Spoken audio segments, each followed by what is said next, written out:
सभी देवाधिदेव महादेव के चरणों के साथ हैं, उनकी कृपा दृष्टि के साए में ही अपना जीवन यापन करना चाहते हैं। हम सभी महादेव के मंदिर जाएं, देवालय जाएं, भगवान का जल अभिषेक करें और अपने मन की बात, अपने हृदय की बात हम देवाधिदेव महादेव से कह सकें। बड़ा ही सुंदर और सरल तरीका हम सभी को पूज्य गुरुदेव ने बताया है।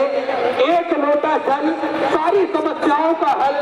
एक लोटा जल लेकर हम बाप के मंदिर जाते हैं, देवालय जाते हैं, भगवान का जल अभिषेक करते हैं, बेलपत्री अर्पित करते हैं और अपने मन की बात कहते हैं तो निश्चित ही सारी समस्याओं का निदान तो निकलता है।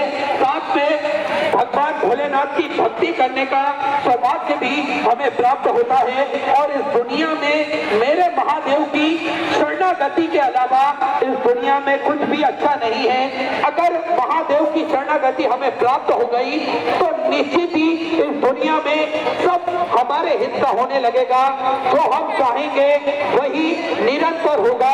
अगर महादेव की शरणागति हमें प्राप्त हो गई और महादेव की शरणागति प्राप्त करने के लिए सबसे सहज और सबसे सरल तरीका है, एक तो एक लोटा जल सारी समस्याओं का हल, एक लोटा जल हमें चढ़ाना है। दूसरा, अपने मन को भगवान के प्रति इतना समर्पित कर दें कि जो मेरे भोलेनाथ चाहें दुनिया में वही संभव है और वही हमारे लिए अच्छा है।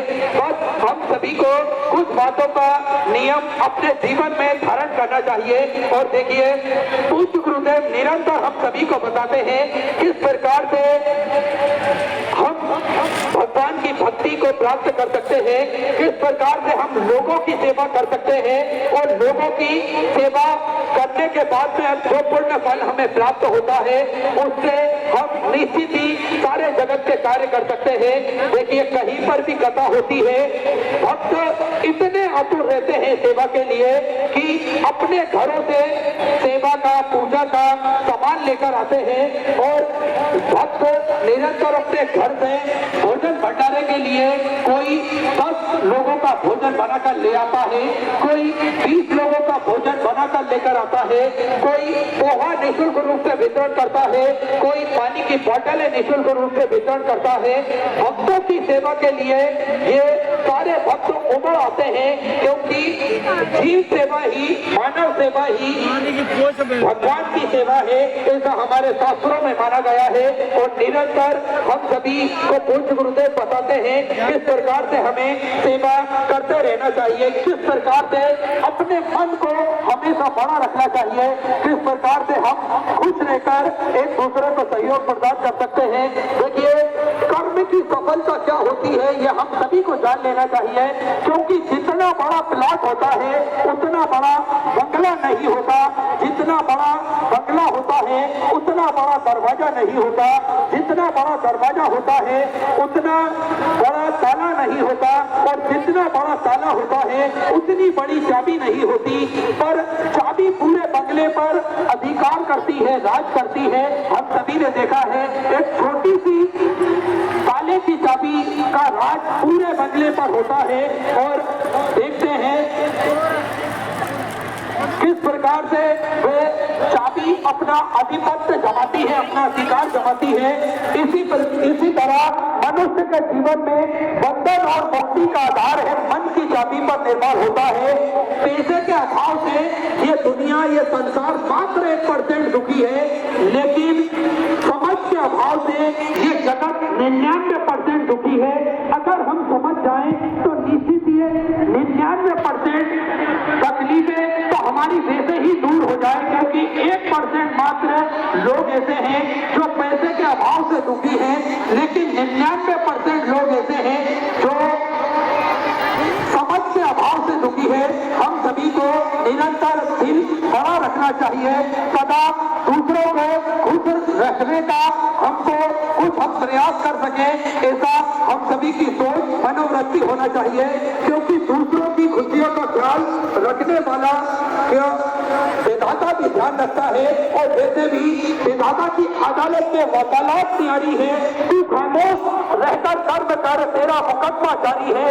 सिर्फ दुनिया के सामने जीतने वाला ही विजेता नहीं होता, किन रिश्तों के सामने कब और कहां हारना है ये जानने वाला भी विजेता होता है।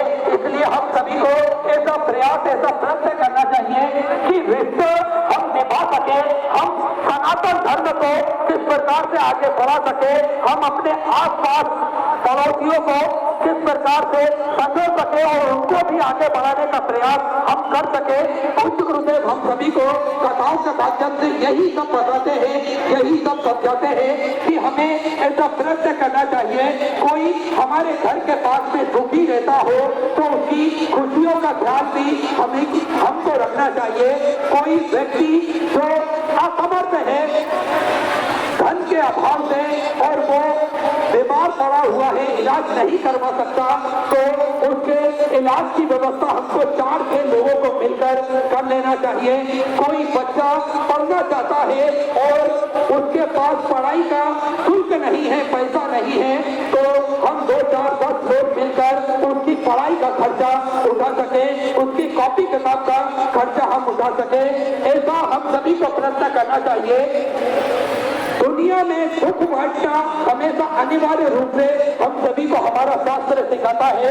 हमें दुनिया में सुख बांटते हुए चलना चाहिए और सुख को हमेशा निरंतर लोगों में ही बांटना चाहिए। ऐसा हमारा शास्त्र हम सभी को बताता है, क्योंकि जिनकी आंखों में नींद है उनके पास अच्छे बिस्तर नहीं, जिनके पास अच्छे बिस्तर है उनकी आंखों में नींद नहीं, जिनके मन में दया है उनके पास देने के लिए धन नहीं और जिनके पास धन है उनके मन में दया नहीं, जिन्हें कदर है रिश्तों की उनसे कोई रिश्ता रखना नहीं चाहता, जिनसे रिश्ता रखना चाहते हैं उन्हें रिश्तों की कदर नहीं, जिसको भूख है और जिसके पास खाने के लिए भोजन नहीं है उसको पास खाने के लिए भोजन नहीं है, भोजन निरंतर हम सभी को वितरण करते रहना चाहिए। अगर कोई व्यक्ति भूखा है तो हमें उसे भोजन खिलाना चाहिए। ऐसा हमारा शास्त्र हम सभी को बताता है और निरंतर ऐसा प्रयास करना चाहिए। अगर हमें भगवान ने कुछ धन दिया है तो उसे सब कर्म में अवश्य लगाए, दान पुण्य धर्म में ये धन को निरंतर लगाते रहे, क्योंकि अच्छे कर्मों के लिए भगवान हमें इस धरा पर इस पृथ्वी पर भेजता है, तो निरंतर हमें अच्छे कर्म करते रहना चाहिए। भूखों को भोजन कराना चाहिए और निरंतर इसे सत्कर्म करना चाहिए, जिससे हम हमारे धन को मंदिर में, देवालय में, धर्मशाला, भोजनशाला और लोगों के अच्छे स्वास्थ्य में इस धन को हम लगा सके। ऐसा प्रयास हम सभी को करते रहना चाहिए, क्योंकि भगवान निरंतर हम सभी को धरा पर भेजे हैं, तो भगवान ने हम सभी को यही बताया है कि जीव सेवा, मानव सेवा ही सबसे बड़ी सेवा है। तो निरंतर हम सभी भगवान के वचनों का ध्यान रखते हुए हमेशा मानव सेवा, जीव सेवा करते रहें और लोगों को भी इस कार्य में, इस अच्छे कार्य में हमेशा जोड़ते रहें। देखिए, सनातन हिंदू धर्म हम सभी को यही सिखाता है और पूज्य गुरुदेव ने जिस प्रकार से कथा का वर्णन हम सभी के सामने कहा है, जिस प्रकार से विश्वास हम सभी को जागृत कराया है, आज उसी का पुण्य फल है जो ये आस्था का जन समुद्र हम सभी को देखने को मिलता है। देखिए, भक्तों का ये अपार जन समुद्र इस बात का जीता जागता उदाहरण है कि मेरे महादेव ने कुछ न कुछ अवश्य प्रदान करा है आप सभी को, जो लाखों की संख्या में आप आते हैं और अपनी कथा श्रवण करके बड़ी ही शालीनता के साथ में अपने गंतव्य की ओर रवाना होते हैं। यही शालीनता हमें हमारा सनातन धर्म निरंतर सिखाता है। पूज्य गुरुदेव ने हम सभी को बताया है किस प्रकार से हम एक ध्यान पर बैठकर भगवान भोलेनाथ की कथा श्रवण कर अपने जीवन को कृतार्थ करते हैं, आनंद करते हैं। पूज्य गुरुदेव ने हम सभी को नित्य नई नूतन कथाओं के माध्यम से समझाया है किस प्रकार से हम लोगों के हित में कार्य कर सकते हैं। पूज्य गुरुदेव ने हम सभी को एक लोटा जल का महत्व बताया है। पूज्य गुरुदेव ने हम सभी को बताया है हमारे शास्त्रों के बारे में, हमारे धर्म के बारे में, और आज सभी वर्ग के लोग एक जाजम पर बैठकर भगवान भोलेनाथ की कथा श्रवण कर अपने जीवन में जो नियम धारण करा है एक लोटा जल चढ़ाने का, आज हम सभी देखते हैं। बड़ा ही अच्छा लगता है, बड़ा ही सुहाना लगता है जब बच्चे हो, बुजुर्ग हो, माताएं हो, बहनें हो, सभी वर्ग के लोग एक साथ मंदिर जाते हैं और भगवान का जल अभिषेक करके अपने जीवन को कृतार्थ करते हैं, आनंद करते हैं। देखिए कहीं ना कहीं हमारा सनातन धर्म का परचम चारों दिशाओं में लहरा रहा है। हमारे सनातन धर्म के लोग जागृत हो रहे हैं, हमारे सनातन धर्म के लोग हमारे जो शास्त्रों की मूल जड़ों तक पहुंचने का प्रयास कर रहे हैं। और पूज्य गुरुदेव ने हम सभी को निरंतर हमारी जड़ों से जोड़ने का जो अथक प्रयास करा है, आज हम सभी को देखने को मिलता है।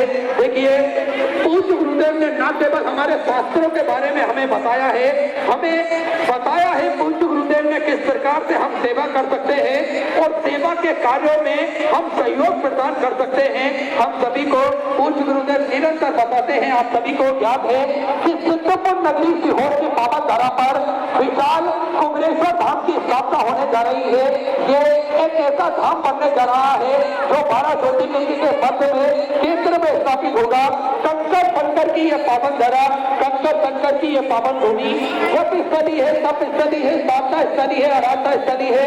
भगवान की कृपा दृष्टि इस धरा पर हमेशा विद्यमान होती है। भक्त जो भी अपने मन की मुराद लेकर पहुंचता है और किसी भी स्थान पर बैठकर 108 बार श्री शिवाय नमस्तुभ्यं का जाप करता है तो निरंतर ही भक्तों की सारी मनोकामना पूर्ण होती है, भक्तों का सारा भंडार भरा जाता है। ऐसी कृपा है उस धरा की। और देखिए उस धरा पर पहुंचने के बाद में आप सभी को महसूस होता है एक अजीब सी शांति, एक अजीब सा सुकून हम सभी को प्राप्त होता है। उस धरा पर पहुंचने के बाद में मन में एक अजीब सी सुकून हमें प्राप्त होता है उस धरा पर पहुंचने के बाद में। और वो धरा ही बड़ी ही न्यारी है, दुनिया के सारे टेंशन से दूर हमें वो धरा कर देती है। ऐसी पावन धरा है कुबेर भंडारी की। इस धरा पर भगवान की कृपा दृष्टि हमेशा विद्यमान होती है। और क्यों नहीं होगी विद्यमान, क्योंकि भक्तों का निरंतर तांता लगा रहता है। भक्त निरंतर श्री शिवाय नमस्तुभ्यं का जाप करते हैं और निरंतर सतत रूप से हमने कई कथाएं कुबेर भंडारी की पावन धरा से श्रवण करी है और इस धरा से हमने सतत रूप से अनेकों कथा श्रवण करी है।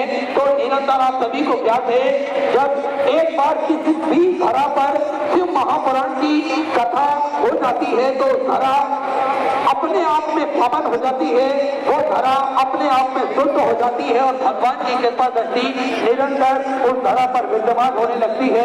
तो हमने तो अनेकों कथाएं इस धरा से हमेशा श्रवण करी है और अपने जीवन को कृतार्थ में करा है, आनंद में करा है। आप सभी को ज्ञात है इस धरा पर सेवा के कार्य भी निरंतर सुचारू रूप से चालू रहते हैं, चाहे भोजन भंडार की सेवा हो या फिर स्वास्थ्य संबंधी सेवा हो या फिर गौ माता की सेवा हो।